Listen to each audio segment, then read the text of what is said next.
We've talked on the YouTube channel quite a bit, guys, about Halo Infinite, this title, guys. Now that we have, obviously, our hands on the multiplayer experience, even though, it's early access to the multiplayer and such, I gotta tell you, what an awesome experience. Now, obviously, guys, it's been a number of years that I've been away from the Halo and the Halo universe as a whole. But I will say this, even though I get on there and it feels like you've got all of these, kids that are putting, hours upon hours into it so far, and it makes it a little bit difficult, obviously. And there's things that, I feel that 343 has to improve upon to improve the experience. Halo Infinite is off to an incredible start, which leads us into this next topic of the show, which is the big question now. Halo Infinite, obviously there's been a lot of talk that Master Chief in this up-and-coming title was going to be kind of like an end to his story. Like he was going to pass the torch from obviously himself, and he's going to pass the torch on to a new character who would hopefully move us in the direction of up, and away with the Halo universe moving forward. But now, with this added fuel and excitement around Halo, it really begs the question, is Halo Infinite now going to be the beginning of a new trilogy or a more long withstanding? Obviously, Halo has been a withstanding franchise over time, but is Master Chief going to be that focal point for at least another few titles? And that is where it's going to get really interesting, guys.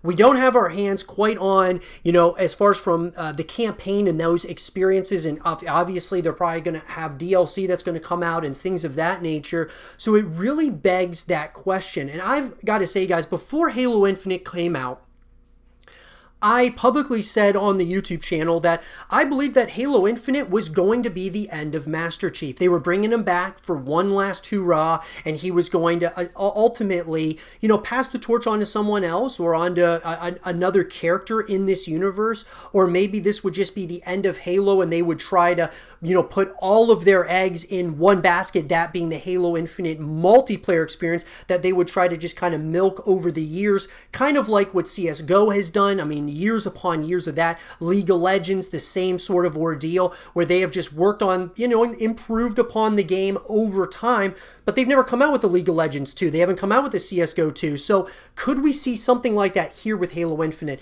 And really, guys, I think that this massive amount of support for Halo, that Halo is now 100% back, it feels like.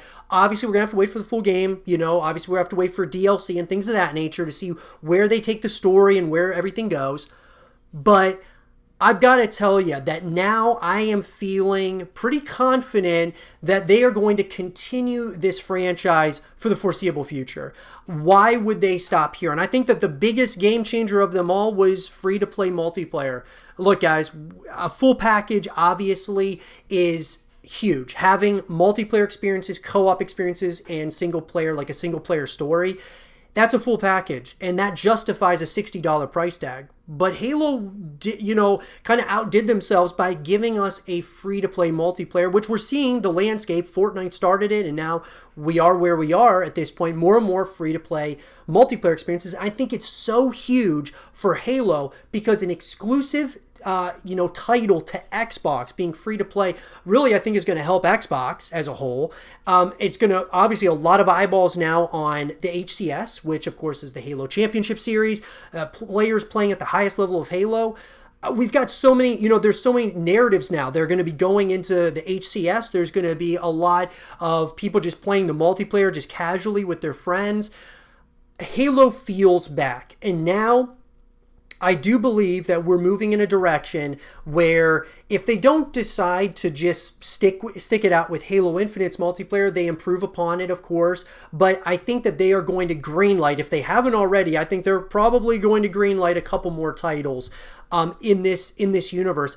And who better to have than Master Chief kind of helming them from a story perspective. Now, we're going to have to wait and see what they all do here as far as, the story and things of that nature. And Glassy, You've seen Halo, you've seen, obviously, you've played Infinite from a multiplayer perspective. You see kind of what's going on, at least in the early stages of Halo Infinite. What do you think about Halo Infinite being like just a standalone title that will kind of test, be kind of that title that goes on for into the foreseeable future? Or do you think a Halo Infinite 2 is a possibility? A Halo Infinite 3 is a possibility? Where do you think this is going? Do you think it's going to be, they're going to take the approach of like CSGO, or are they going to take the approach of like a Call of Duty where they're trying to really bang out these titles pretty regularly? So now that we know that 343 is creating all of the Halo titles and not Bungie anymore like they used to, it seems like 343 has really stayed in line with the way that Bungie was going with their titles. Infinite, I guess we're going to have to wait and see what the campaign looks like to see if it actually leaves us on a cliffhanger, if we're going to go anywhere or do anything with that. I'm curious as well to see if Master Chief is going to be in there, because according to Halo 5, Master Chief died, and according to the Office of Naval Intelligence, ONI, Master Chief died on planet Meridian October 27th in 2560, which, I mean, that's 500 years ahead of us, but in their game, in their world, that's when he died. It was the very end cutscene. He got killed by one of the Covenants. So I'm not sure if Master Chief is going to come back, or if he does, did he go into an armor lock just like in Halo 3 whenever he landed on the planet and he came out of it? So I'm curious to see if Master Chief's going to come back as well, but I feel like 343, it's a refresher. I've been playing Infinite probably every single day. I'm leveling up quick, but I'm not getting tired of it. So I definitely think that they're going to bring in a lot of revenue. As the free-to-play multiplayer, it was amazing. I love it. They're definitely going to make their money back on the in-game currency, though. I can tell you, I bought the Battle Pass the first day, and I'm already probably going to buy some skins as it keeps coming on, just because, I mean, you think in your mind, oh, look, the game is free. Then you spend money on the microtransactions. I think that's where they're going to get a lot of their money. No, and I'm with you 100% on that. It's going to be really interesting, especially like you bringing up with Master Chief dying. It brings up some really interesting, narratives around this title. Like, where are we as far as like, from a time perspective? Like, did Master Chief somehow clone himself? I mean, there could be a million different ways that they could approach this. And obviously, it's going to, there's going to be a lot of critics around this depending on which way they decide to go. It's going to be interesting, to say the least, and I'm really excited and intrigued to see where they go here. The HCS is off to a fantastic start.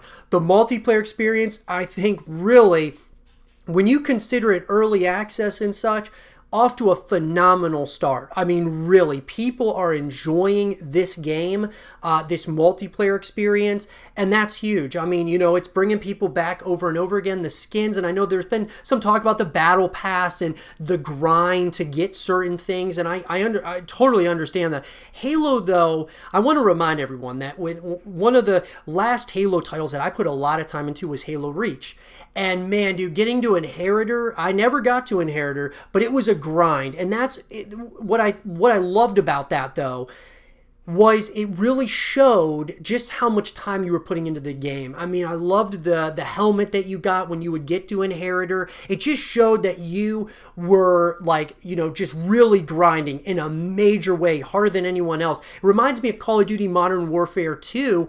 It was like everybody wanted the 10th Prestige medallion and everybody was grinding for it. Then there would be people, that's what really started all the modded lobbies, the hacked lobbies, because everybody wanted that 10th Prestige medallion that moved around. It was a very simple thing, but everybody wanted it. It was a coveted item, and that's what I've said and preached on my YouTube channel, that they need to do more of. Have more earnable items than payable items. Have things that you can earn in the game and really grind. Those guys who put a ton of time into it, man, like, make it so that there's a lot of really cool things you get for putting in a massive amount of time. And I know that the battle pass and all that at this point in Halo Infinite is still evolving. They're trying to get it right and such.